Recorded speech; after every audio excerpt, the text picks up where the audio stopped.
Today I'll be teaching you about the SDAIE strategy of sentence frames. SDAIE, which stands for Specifically Designated Academic Instruction in English, encompasses strategies that emphasize the concept of comprehensible input and are particularly helpful with English language learners.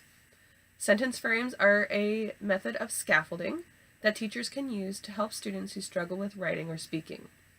Sentence frames are helpful for all struggling writers and speakers, but are greatly helpful for English language learners.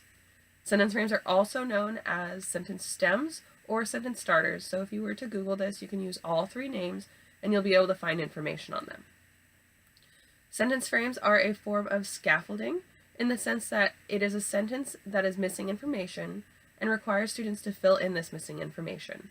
So struggling writers or speakers are given a sentence that has some of the information, and they're only required to fill in one word or a little phrase in order to complete the sentence.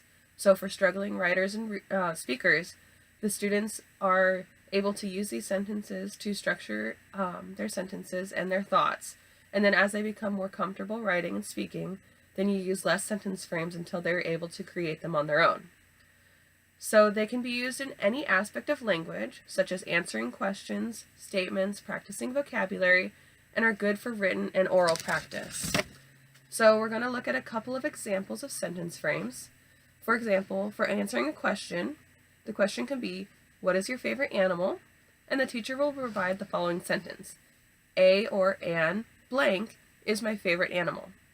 The student can then use the sentence frame to write or state their favorite animal. For example, I would put, "An otter is my favorite animal." So you can structure these for any type of question, and the student can fill in the information. Next is an example of a statement with a sentence frame. They can be used in many different content areas. So for example, if you were to talk about personal things, you could say, "I like to blank on weekends," and you could fill in go to the beach, play soccer, anything like that.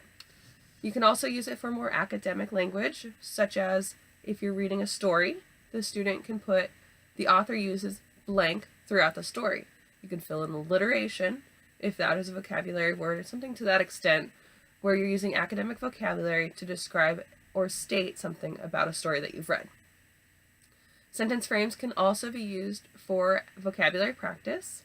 For example, if a class is working on a lesson on different types of animals, then the teacher can use the following sentence frame to have the students fill in the vocabulary and the information that they're learned. Blank are large cats that live in Africa and can run up to blank miles per hour. The students would then fill in the information. A cheetah is an animal or a cat that lives in Africa and runs up to 60 miles per hour. And this is particularly helpful for oral practice for English language learners because speaking is an important aspect that they need to work on. Sentence frames are helpful for them to practice conversation styles.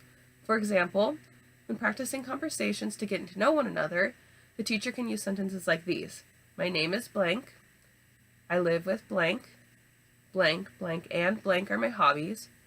The students would then fill in the information in the frames, and it would be their personal information. They can have a conversation back and forth with their fellow classmates. These are just some examples of when teachers can use sentence frames with their students. Sentence frames are especially helpful for English language learners, but they can be used with any student that's struggling with writing or speaking. They can build written and oral language skills, and they can be used in all academic areas, math, science, social studies, etc. Every academic area can use sentence frames. They can also help students learn how to predict, infer, clarify, analyze, compare and contrast, report, inform, emphasize, summarize, and many other aspects of academic language. They can use before, after, or during reading. Before, you can use predictions. During, you can do comprehensive questions with answers using the sentence frames. And then after reading, you can use them more for an analytical aspect. So this is what sentence frames are, and you can use them with all learners, and it is really important to use these sentence frames with your English language learners so they can practice and understand how to formulate sentences and be able to be comfortable with writing and speaking in the oral language.